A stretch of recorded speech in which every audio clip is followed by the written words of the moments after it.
দেশে জ্বালানি চাহিদার 1/3 যোগান মেটায় এলএনজি। আর এই যোগানের সিংহভাগই আসে মধ্যপ্রাচ্যের অন্যতম জ্বালানি উৎপাদনকারী দেশ কাতার ও ওমান থেকে। কিন্তু যুদ্ধের কারণে দেশ দুটির উৎপাদন বন্ধ ও বিশ্বের 20% জ্বালানি পরিবহন রুট হরমুজ প্রণালী বন্ধে অন্যান্য জ্বালানি আমদানি নির্ভর দেশের মতো সংকটে পড়েছে বাংলাদেশও।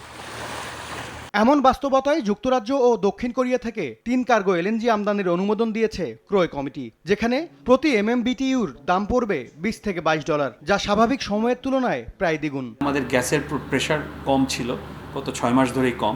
আমরা গ্যাস এনাফ পাই না, আমরা ঠিকমতো প্রোডাকশন দিতে পারবো কিনা, আমরা শিপমেন্টগুলো ঠিকমতো করতে পারবো না, এটা একটা অনিশ্চয়তা আছে। জ্বালানি তেলের মূল্য বৃদ্ধি পেলে আর অন্য কোনো উপকরণের মূল্য কি বৃদ্ধি পাওয়ার প্রয়োজন হয়?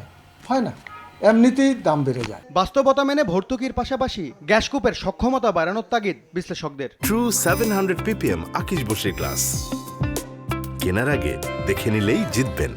আমদানি নির্ভর জ্বালানি থেকে বাংলাদেশকে বের হয়ে আসতে হবে। বাংলাদেশের যে গ্যাসকূপগুলো রয়েছে সেই গ্যাসকূপগুলো খনন করার ব্যবস্থা করতে হবে। বাংলাদেশ সমুদ্র সীমায় গ্যাস উত্তোলন করতে পারে নাই, যেখানে মায়ানমার গ্যাস উত্তোলন করেছে। টাকার হিসাবে স্পট মার্কেট থেকে 3 কার্গো এলএনজি আমদানিতে ব্যয় হবে 2,654 কোটি 55 লাখ।